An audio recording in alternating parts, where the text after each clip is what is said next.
मौसम लगातार करवट बदल रहा है और ऐसे में आपको बेहद सावधानी बरतने की जरूरत है, क्योंकि कभी गर्मी और फिर अचानक से पड़ रही सर्दी की वजह से लोग बुखार, खांसी और जुकाम की चपेट में आ रहे हैं। वायरल बुखार से पीड़ित मरीजों की संख्या तेजी से बढ़ रही है। ग्राफ तेजी से बढ़ता दिख रहा है। आलम यह है कि जिला अस्पताल की पैथोलॉजी लैब में मरीजों की कतारें लगी हुई हैं और ओपीडी में भी कुछ यही हाल है।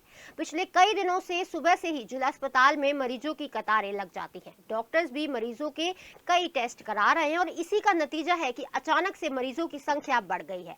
ज्यादातर मरीज वायरल बुखार के आ रहे हैं और खांसी और जुकाम के भी आ रहे हैं। इस बारे में जब जिला अस्पताल के वरिष्ठ परामर्शदाता डॉक्टर MS फौजदार से बात की गई तो उन्होंने कहा कि ठंड अभी पूरी तरीके से नहीं गई है और लोगों ने सर्दी के कपड़े पहनने बंद कर दिए हैं। कभी बारिश, कभी गर्मी और कभी सर्दी की वजह से वो वायरल की चपेट में आ रहे हैं, इसलिए थोड़ी सी सावधानी बरतिए।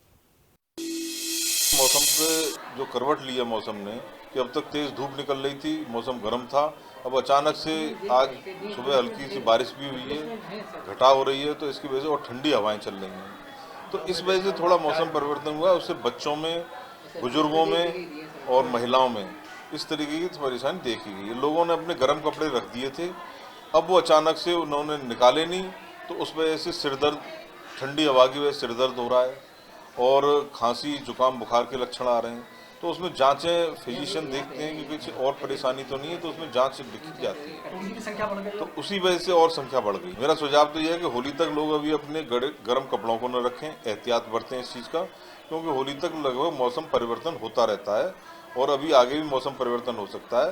तो विशेषतर गर्म चीज़ें खाएं पिएं।